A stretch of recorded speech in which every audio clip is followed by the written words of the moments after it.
Hello ladies and gentlemen, thewierdguy here and welcome back to another video. So, Advent of Chaos is back and I kind of forgot how annoying boss Starfire was and what she did.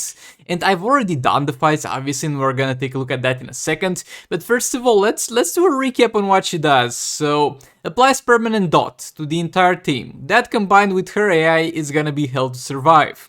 She's gonna be immune to power drain. Okay, that's fine. She's gonna be immune to crit.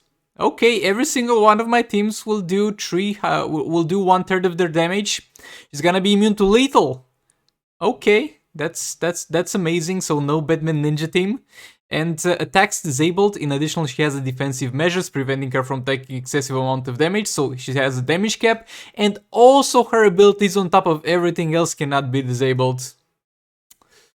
So yeah, let's get into this, lads. This is the future.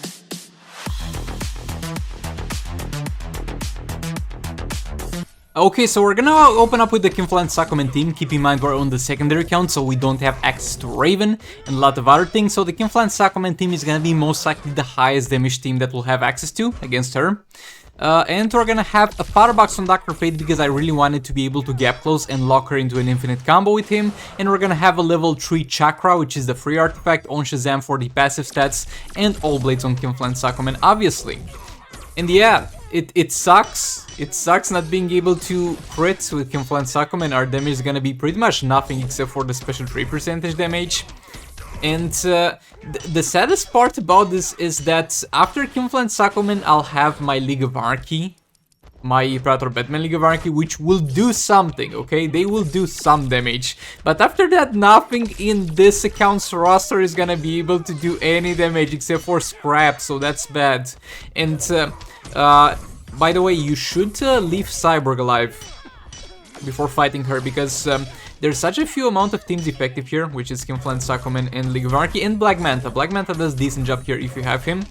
But other than that, everything else sucks, so you should leave Cyborg alive as soon as you get to him, but kill also his sub-bosses, so that way you have access to this tier, and you can cycle the teams that you are not able to use properly against boss Starfire into fighting Cyborg and dealing some damage to him.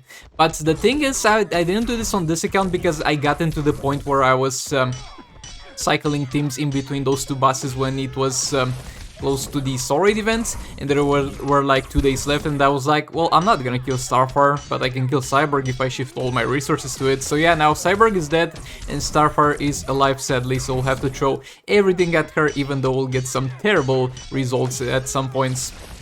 Over here, trying the new tagging strats. Again, I've been trying this a bit. Subscribers suggested it to me. It looks interesting. The problem with this is that I mean, one of the problems is the fact that you don't have enough power unless it's the last minutes to properly do it.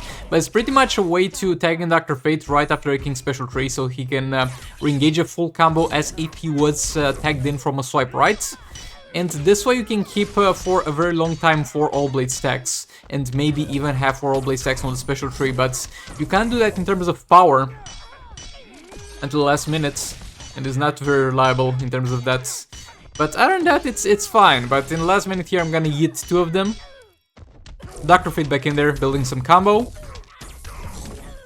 Kinflan Sakumen back in, and honestly, we could randomly die at this point. I wouldn't care too much, because we did like 80% of our damage through the special trees, and right now it's gonna be pretty much no damage because of the no crits. But we're gonna do our best anyway, regardless of that.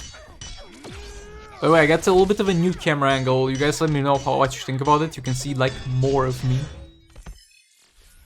But yeah, that's the Kinflan Sakumen team done. And that's the highest we'll ever get on this account. 96 mil. That's the highest we'll ever get in terms of damage on this account. So, and that will be 1 a day, because this is the second best team that I'm able to use here, and I'm not gonna use the super move on Harley. I'm not gonna cycle in between them, tag them in and out, wait until I have full power bars, and then do super move with Harley. I'm just not gonna do that here. I'm just not gonna bother with that against Starfire. But yeah, we're pretty much gonna stun with Prator Batman and gonna deal damage with Harley. All blades on Harley, and going for Taggins, as usual, the usual gameplay of Harley. And Predator Batman will have a level 3 chakra, and EPI will have a level 1 chakra. At this point, I'm not sure if Predator Batman will survive a super move, but I guess we'll find out. Yes, he did survive. And that was not even that close. Bro, I need to build a lot of things on this count, but something I need to make a priority of is making this Predator Batman a full tank, because I went with the hybrid build, and it doesn't really compensate with the damage it kind of deals for the fact that it can randomly die sometimes to super move. So that's just not a reliable thing to do, so I'll need to go full tank back there. Yeah, the League of Anarchy will still deal an okay amount of damage here, still nothing compared to what they do in our places. It's literally gonna be, as I said previously, they're gonna deal 1/3 or less than their usual damage, because crits, if you have max crit chance, is gonna be 300% more damage, and you're just gonna deal the 100 now. I mean, not every hit was gonna be a crit anyway, but still. Early back in there, on the stun, and we're fine, we're not in danger, and Predator Batman healed to full HP with the chakra. One thing chakra is very good at is healing, though I haven't really found any other place where you can actively use this and benefit a lot from it, except for Advent of Chaos. I never touch that artifact unless it's Advent of Chaos, where it gives me passive bonuses, but for that it's good, I'm gonna admit it. It healed Predator Batman in no time, all the way to full health. Predator Batman back in its last minute, pretty much locked her into an infinite combo. She couldn't do anything at any point except for super move. And we could have prevented super move as well. We could have prevented that, definitely, but I was not gonna risk it on ghost taps, because you could, again, a lot of people have asked in the past on the comments, even though I have a video on that, just search stuff on YouTube, lads, you'll be surprised how easy you'll find it. But a lot of people have asked, what's ghost tap, what you're talking about? You do your normal combo, you went in a swipe right, and before tagging in, you tap the screen once, and that will prevent the enemy from attacking, from using abilities, or from using a super move. But messed up once, and they're gonna use the super move. So yeah, that's the ghost tap, and yeah, that's as far as the League of Anarchy goes, and it's gonna be terrible damage compared to their usual performance, but still it's gonna be the second best team I have on this account. So this is the struggle, guys. This is what we have to work with, and yeah, 51 mil damage. That's terrible. And now Sora Banshee. So at the time when I did play this fight, I did not know that she can't have her abilities disabled, because for some reason that's not in the top description, but if you scroll down you'll be able to find that out in the other buffs or debuffs that she gives you. So her abilities are not gonna get disabled. It's fine, because it's not like we had any other place to use this Banshee team, so we were gonna do this anyway, regardless of her abilities getting disabled or not. But at this point I was like, oh boy, this is gonna take a while. This boss is really gonna be one of those who take a while. Special tree in there, blocking and tagging, reverse flash in, and I failed that.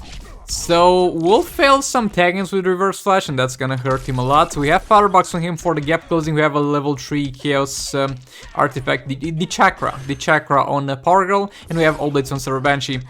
So over here she's got super move. She didn't use that, but she used another special. That was an emulator miss input, by the way. If you ever see me backing off into ranged attack, I'm not doing that on purpose. I tagged reverse flash in here, I was like, he's gonna tank that. Surprise, surprise, he didn't! He's dead, but we have Power Girl. So it's not going well so far, and with the Server Banshee, it's kind of hard to stop attacking from a block with her in this scenario, because usually you don't have a problem, you just block a hit, and with your damage tier, and then tag your combo builder. But we can't really block a hit with Server Banshee, because she's not gonna only take the damage from the old blades, but also the constant dot damage from the fight itself. So she's gonna be in a dangerous spot at all times. And on top of that, while I do love my Tick Power Girl, I'm not used to combo interrupting with her. Or with Supergirl model characters. And I'm quite bad at it. I very rarely have to do this. And I'll fail a lot of combo interruptions because I'm simply not used to her attack pattern and her attack speed. Use the special tree there to heal up a bit. Throw Banshee back in there, full combo, special tree. Power Girl back in there. Combo interrupting again. Throw Banshee back in there. Another special tree. And yeah, we failed the tag, and as I said, it's gonna be like 0.1 seconds where you can do something here, so your Serbentia doesn't die and do tagging properly. But yeah, that was it for this one. Thanks so much for watching, I'll see you on the next one. And boss Starfire is terrible. Terrible. This is the future.